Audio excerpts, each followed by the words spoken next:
आज चाहिँ यहाँ भर्लङ बगानमा चाहिँ बिरुवा निकाल्दा हुँदैछ हो। 4 जना चाहिँ निकाल्ने ओसार्ने हो। यो चाहिँ रातो डाँख्ला भएको भर्लङ है, यति दामी छ हो। तुसार्ने यति दामी आएको छ है। यसो निकाल्नु पर्यो नि त मजाले।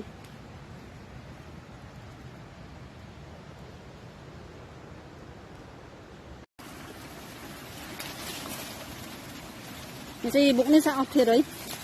बिरुवा चाहिँ कम्ती लामो छैन, डोकोमा त माथि सिजान्छ।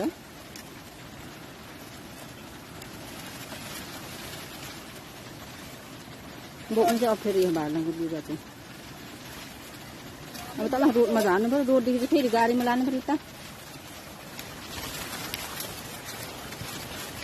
एकजना नाम्लोमा बोक्ने हो, डोकोमा होइन, डोको एउटा मात्रै छ र नि। ए हो, यो अहिले रेनी सिजनमा चाहिँ पानी चाहिँ चाहिँ उम्रेर रहन्छ। घरि बेसी पानी उम्रिरहेको छ हो, सानो खालको बढिरहेको छ।